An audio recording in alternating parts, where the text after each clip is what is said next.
You're listening to episode 93 of the Fitness Empowerment Podcast. Hey everyone, my name is Danye. I am your host and I am your resource for fitness, food, and travel. And today we are talking about what worked well in 2018 and then what definitely did not work well. Okay, so the purpose of this episode is to give you guys an idea of certain actions that maybe you took last year, and these are based off of my just my experience in 2018, but what things worked well and what didn't when it comes to health, fitness, wellness, and lifestyle, and what ideas are just ideas until they actually have some actionable plans to back them up. So I'm hoping that you can take some of my mistakes, learn from them, and implement them into your 2019 year, because I know that it really has helped me to take a look back through my entire calendar and figure out what I did accomplish, what I didn't accomplish. Not necessarily look at resolutions, but what were the goals that I had that I wrote down that I accomplished, what worked well, and then what really didn't work. Not necessarily because I didn't try hard enough or didn't want to do it, but what were the things that I can look back now on and say, okay, this didn't work because of X, Y, and Z, but I took an action halfway through the year and I changed it and I saw a really good difference in the outcome because I saw that something wasn't working. So I'm really excited to hear what you guys have to say and see, hopefully afterwards, what worked for you in 2018 and what didn't, and what you're going to change moving forward into 2019. We are in the first week of the 2019 year, so there is so much time ahead of us to implement some new changes and to really set goals, and not just set ideas and intentions, but things that are actually actionable. So we're going to dive right in, and we're going to start with the 10 items from 2018 that did not work well for me. And I'll explain them all and go through them. And you'll actually find here that some things that didn't work for me also worked for me. So there's a couple things on both of my lists, and I'll be curious to see if you have some of the same thoughts and opinions. So let me know. Definitely check me out on Instagram, because I think that's the best place for us to communicate about this. I will have a post up there linked to this episode. So when you see a post of me that has episode 93 on it, go click on that one and comment below on that one, and we can start a conversation over there. Without further delay, 10 items that did not work for me in 2018. Okay, the first thing that did not work for me was home renovations. So my husband and I, we got married last January 6th, and we had a lot of home renovations. It was our first full year as a married couple in a brand new home, and I was not prepared for the different things that might happen to you when you finally switch from being a renter to a homeowner. And I think my biggest takeaway from this is it takes a lot more hands than you expect. It takes a lot more time than you expect, and it takes a lot more budget than you expect. So my advice to you is, if you're planning to do some home renovations, or even if you aren't, if you own a home, I would say make sure you have a substantial budget set aside, and whenever you think you have the right amount of budget, I would double that. That would be my advice to myself going backwards, is, Danye, if you think you know what your budget is, double it. And that might require taking some time away from other things, as far as, where you want to spend your money on things and what's important to you. And I definitely think I would have done things a little differently looking back on 2018. I'm happy with the outcome now, but man, it's been a crazy first year as a homeowner. I mean, we've had everything from broken air conditioners to plumbing leaks in our kitchen. Our hot water heater in our master bathroom shower is not working very well now that we're doing a bathroom renovation. We had to pull up the wood floors, everything. So much stuff. So that is the first thing that did not work well for me. Number 2, I went through a huge transition this past year with trying to hire assistants, because I recognized that I couldn't do it all on my own. And what didn't work for me is having assistants that I gave tasks to and I didn't give them enough direction.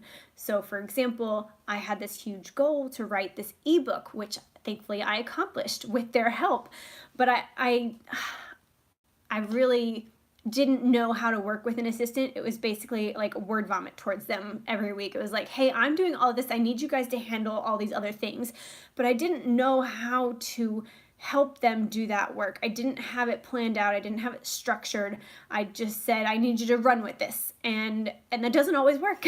Sometimes it does, but you can't necessarily assume that someone who is brand new to something, like they've never written an ebook before, they can just all of a sudden know how to write an ebook, because they're now doing the research that you would have had to do. So that did not work for me, but in the same sense, I then learned how going forward to adjust my methodology and my training so that we can all get the most out of our work and the most benefit. So that was number 2. Number 3, my time management and strategizing the first half of 2018 absolutely did not work for me. I've always enjoyed calendars, and the first half of the year, I had a calendar that did not have specific sections that went through in like 30-minute or hour-long segments. So I threw a lot on my plate the first half of the year. I decided to train for a bodybuilding show. I was trying to get new clients and really get my business up and running. And it was unorganized. It was all over the place. I did not manage my time well. And I even started off the year just not in the greatest place, because I got married, and day 2 of our honeymoon we both got sick, and I'm very well aware now that I can stress myself out into sickness. So I started off the year with some bad time management and strategizing, and so that has been a huge learning point for 2018 going into 2019. Number 4 is something that goes right off the back of that. It was time off due to sickness. I think it was at least 3 times in 2018 I was sick because I was so stressed out and I didn't give myself any time off. So the time I took off was because I was physically forced to take time off because I just could not function. That did not work well for me. I can't imagine it works well for anybody. I'm hoping that even though I have this really hard head, that maybe it sunk in because I got sick enough times in 2018 that I will learn how to plan in some rest time. So I have in fact started planning in more rest time, and again, building in that time management for time off. No fun. Number 5, I mentioned earlier, I competed in bikini bodybuilding this past year. It was actually my 3rd season. I competed at a national level, which was very cool. So I was very, very structured with my fitness the first half of the year through July. What did not work for me is that I did not have a fitness plan after my show. And I got overwhelmed and caught up in building my business and totally put my health and fitness to the side, and just really kind of didn't make it to the gym very often, didn't care much about my nutrition, and that obviously backfired on me. So even if you have something huge going on, you have got to, if you want health and fitness to be a priority, you have to have some sort of a plan. I didn't have any goals. I didn't have any plans moving forward, and that didn't work for me. And so going forward into 2019, while I still don't have any huge goals for fitness right now, other than kind of maintaining where I'm at, I did actually put together a 12-week workout plan for myself, and I printed it off so I have some structure. I know that I want to get 30 minutes of cardio in 5 times a week, and I wrote all of that into my next 12 weeks. So I do have some structure and some smaller goals, even though I'm not really sure what my big term goals are for fitness right now. Moving on. Number 6, budgeting and finance did not work well for me in 2018. And maybe it's taboo to talk about money, but man, starting up your own business is really hard. And I'm very grateful that coming out of the military, I had a good amount of savings, and from some earlier things in life, I had a good amount of savings. But now I've put some of that savings, well, a lot of that went towards home renovations, but I've put some of it in a place where I can't exactly get to it at the moment for good reason. And so now I'm actually having to learn how to budget and how to spend my money more wisely, and not just spend and spend and spend, assuming that it's going to get a good return in the first year and a half of a business, because it just doesn't always work that way. So I'm learning a lot about budgeting and finance. If you have any tips, I'd love to hear them. Send them my way. I'm still a beginner at this, so I could use all the help. Number 7, holding back on day-to-day stories, I think was a real struggle for me. It did not work. I really was under this assumption that I needed to find epic stories to share with people in order for them to understand me and to work well with me and to resonate with what I have to say and what I bring to the table as far as like my content on social media.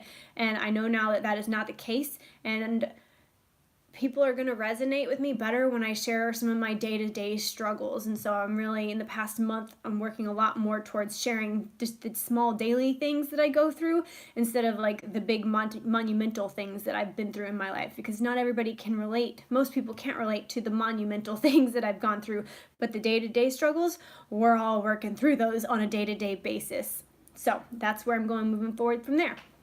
Number 8, vacations and time off, because that did not work for me because I have been in such a hustle mode.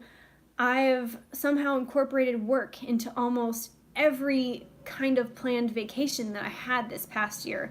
Other than my honeymoon, I really did not do a ton of social media work when I was gone from my honeymoon. But everything else, whether it was just a weekend trip here or there, going to visit my family, going to the beach for the weekend, I incorporated some sort of work, and that led to burnout. And right, you've heard this already. This is like a problem. I will burn myself out. So that did not work for me, and this year I've already planned in more off time and more vacations, and I've had to literally write notes and letters to myself like, this is non-negotiable, Danny. You have to take this off time. You're not working today. So that also requires me to find other things to fill the time with that aren't work related, but that's another story. Number 9 is late night TV and engaging like books or podcasts or work. Those things did not work for me. I should have recognized this a whole lot earlier in my life, but I am naturally a night owl, and over the past probably 7 or 8 years I've shifted into becoming more of a morning person because I'm more productive in the morning. But if I do not take 1 to 2 hours starting around like 7 or 8 p.m. to start winding down, if I go to watch TV and I'm looking at that the white light or the blue light on the computer screen or my cell phone, or I'm reading a book that is exciting, as far as business growth goes, or when it comes to like a fitness and health book and I'm learning something new, I'm too engaged, I'm too excited, I don't want to go to sleep. So those did not work for me. So I'm really working on finding ways to calm down at night and really keep my evening routine in order. Number 10 for things that did not work for me was not taking enough ownership in my day-to-day actions. I read 2 books, I listened to 2 books earlier this year. One was called Extreme Ownership, and the second book was The Dichotomy of Leadership.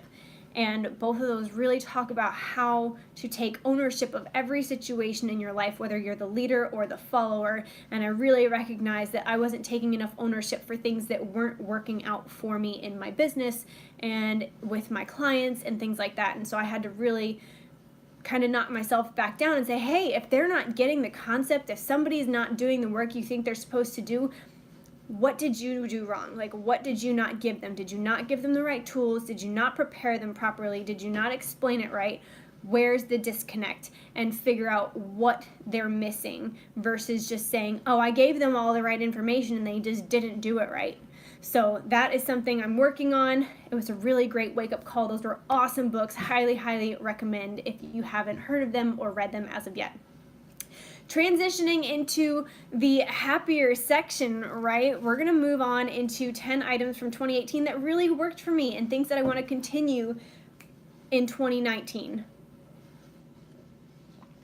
All right, number 1, plant-based foods. I've always been one to enjoy having a vegetable. That's not anything new. However, in my bodybuilding journey this year, I met some vegan bodybuilders and was shocked to know that they could get in the same amount of protein that I could. They had the same macronutrient profiles that I did, but they were eating all vegan foods. I'm by no means vegan. I'm not claiming to be all plant-based, but I have found that I really do truly enjoy some vegan foods that I never thought I would before. And so it was really nice that somebody else introduced me to those. So things like TVP, textured vegetable protein, edamame, just soy and tofu in general. I've really started enjoying some of these things and incorporating them more into my diet a couple times a week, and it's giving me more variety when it comes to my protein sources. Number 2, This is one of those that transferred back and forth, right? So assistants and a video editor. This was a huge deal for me. I recognized this past year that I couldn't do it all on my own and kind of went ham with like, oh, I don't have to do this. Let me get an assistant here. I don't have to do this. Let me get somebody to edit my videos there. And in so many aspects that really worked well for me. It took a lot of stress off of my shoulders and allowed me to concentrate on some other things in my business like writing an ebook that I just would not have been able to do because my mind was so scattered thinking I needed to do 20 other things every day while I didn't really have to do that. So it was nice to work with other people and figure out what I did and didn't have to do. And now in 2019, I'm going to continue working with others in more of a contract basis, figuring out kind of a balance between having other people do a lot for me and having them do very specific tasks that they are already experts in as far as that particular field goes. Number 3, calendar blocking. This worked just eons of good things for me. As I mentioned before, I started off not doing a lot of great time management or strategizing, and then I changed up my calendar approach style to have 30-minute intervals throughout the day, and instead of taking just one giant to-do list and not knowing like where those items fit in my day, I put them into 30-minute intervals, and then I would be able to recognize 2 things. Either I had a lot of extra time and I was able to either rest during that time, take some more time for me, or fill it up with something else that was going to move my needle forward. Or B, I recognized that I had way too many things and it was not realistic or reasonable to think that all of those items on my to-do list could get done in a single day. So it really just helped put my calendar in perspective and helped me figure out how to strategize my day and my week and my month a lot better. Number 4, taking time off.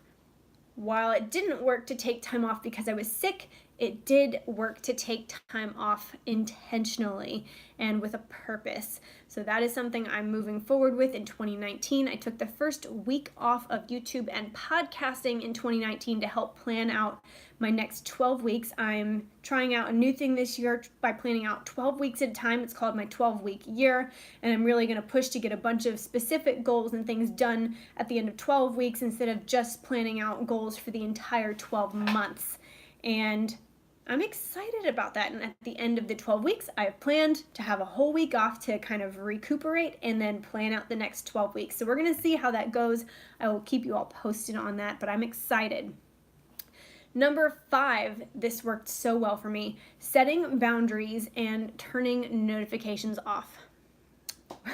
I know that can be a little crazy. I know, because we have our phones attached to our hips at all times, but this is absolutely essential. I don't care if you're a business owner or a mom or a dad. You need to set some boundaries for yourself. Something that I did, actually, let's say this. Where I was at the beginning of the year, I was training clients at 6 a.m. I was training clients till 6 p.m. I was taking phone calls at night, Friday night, Saturday night, Sunday. Whenever somebody was free, I was making the time, and that was destroying me on the inside. So, and I mean, the second a phone notification went off, I have this inherent need to respond immediately. It's like, somebody needs me. No, they don't. It'll be fine. If there's an emergency, they can call and the phone call will come through. But with the exception of keeping my phone on when my husband is working nights and I need to know if he needs to get in touch with me, my text message notifications are turned off. My social media notifications are turned off. I don't see anything unless I actively open up my text messages. I cannot see if I have messages from anybody. And that has been probably hands down the biggest change, like the biggest game changer from 2018 that I will continue on with in 2019, is setting that boundary of, hey, you can't just get a hold of me whenever you want.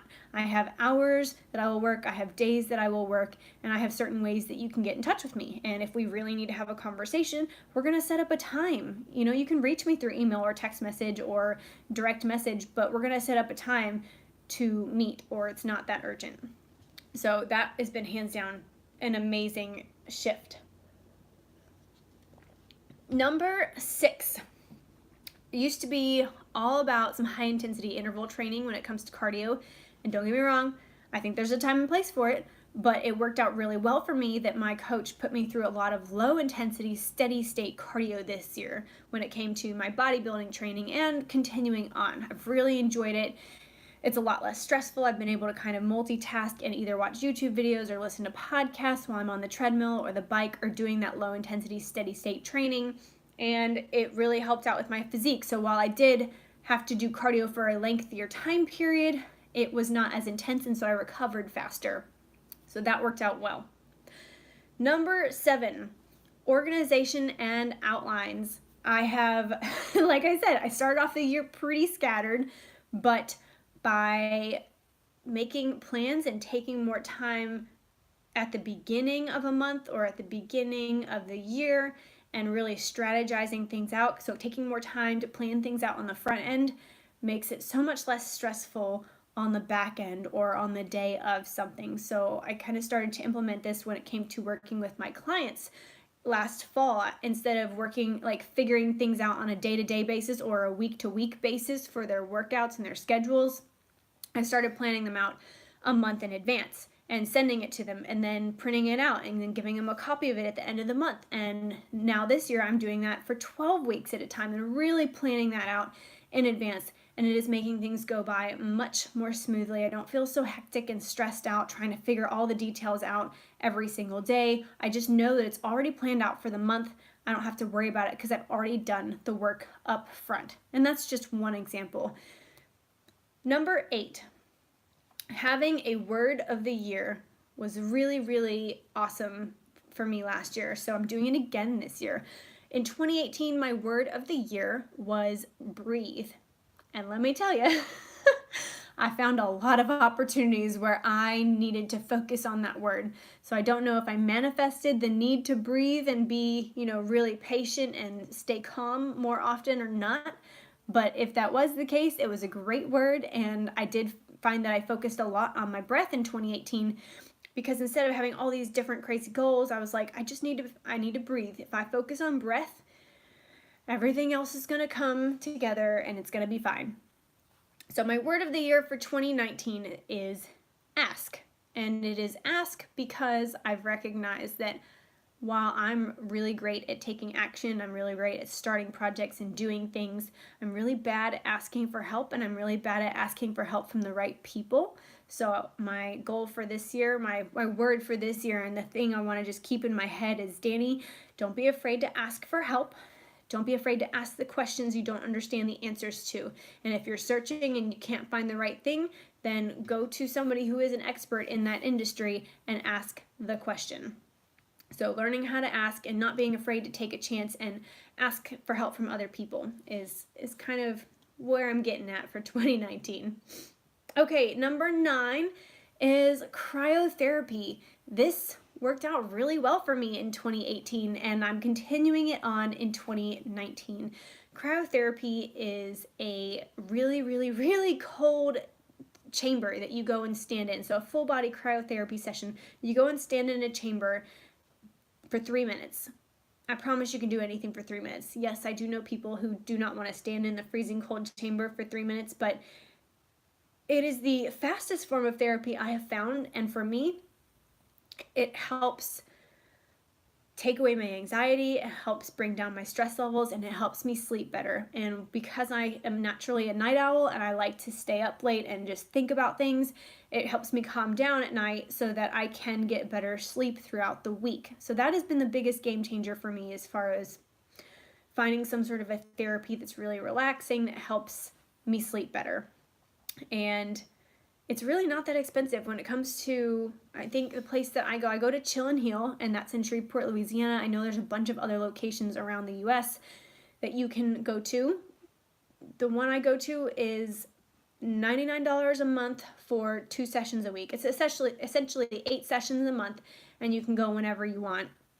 But it's so fast. You're in and out in 3 minutes. So you go in, you change into your towel and your socks and your shoes, you go stand in the chamber for 3 minutes, and then so it's however long it takes you to change, get in the chamber and change, and then go back about your day. So it's not like you're going in for a 90-minute massage or another type of therapy that might take 30, 40, 50 minutes. It's really, really fast, and I like to save time and because this is like, it's pulling all the blood to the center of your body because your body's going to that fight, flight, freeze mode. It makes your body think that it needs to heal itself. So it's kind of speeding up the process of any of your cells needing to be able to heal themselves. And it's burning some fat in there too. I want to say the research says 500 to 800 calories on average is what you are burning, so that's pretty cool. And they have some other therapies. I haven't tried them all yet. They have something called cryo skin, and it's very similar to what's it called, like that cool sculpting, but this does not leave any like burn marks or stretch marks or anything like that. It's not painful, and I've heard really great things. I've seen great photos of people who have done it and lost fat for good. So maybe I'll try it one day, maybe I won't, I don't know. I'm curious enough to try it because I want to be able to share the experience with clients who come to me who are interested and who want to know more. But at this point, I can't justify the need to go do it because I don't have a ton of fat that I need to lose. So we'll see if it becomes a thing that I want to try in the future for research purposes. But right now, I just don't know. And last but not least, number 10 of the things that worked for me well in 2018 is audiobooks and podcasts. I cannot tell you how much I enjoy listening to audiobooks while I'm either on the treadmill or driving, to and from clients, or going on road trips, or listening to podcasts. I feel like it's such a great way to just get that passive knowledge. I mean, what else are you going to do? You're going to listen to music when you're in the gym or when you are driving somewhere. And this has just been a really fun way to continue getting in that knowledge or that daily dose of inspiration or motivation that, I don't know, it just has been such a good game changer for me. And because I'm a podcaster as well, it gives me lots of ideas of new ways to go about my podcasting strategies. So I've really enjoyed that. I highly encourage you to get on your podcasting game and go explore what's out there. I will often recommend other podcasters that I enjoy listening to on my social media, and I just think it's a wonderful thing to incorporate in your daily routine. It doesn't have to take away from anything else you're doing, but I think it really does give you that extra motivation to go and knock things out, get things done, find the right strategies, get in the right courses, take the right actions in your life. So highly recommend audiobooks and podcasts because they save a ton of time. Okay. Woo, that was 10 and 10. So we're going to wrap things up here today. I hope you all enjoyed this episode. Some of the takeaways, I want to just recap everything real quick because I've taken the past 27 minutes to go through these 20 different items of positives and negatives from 2018. So here are my takeaways, wrapped up in a nutshell. Number 1, take ownership of your actions and recognize if things are not getting done, that you are responsible for providing the information and the resources and figuring out why things aren't working out the way that you want them to. So be okay with understanding that you need to take ownership and direct people to accomplish the goals in the right way. Number 2, plan ahead and take time to organize things on the front end, and that's going to save you time on the back end. Number 3, understanding how much you can realistically fit into a day is a game changer, and putting goals or items on a to-do list is best when it's done in a specific time frame, or it's just simply items on a to-do list and there's no strategy behind it. Next, plan in non-negotiable rest time, or you're going to find yourself in forced rest, a forced rest time, which is just miserable.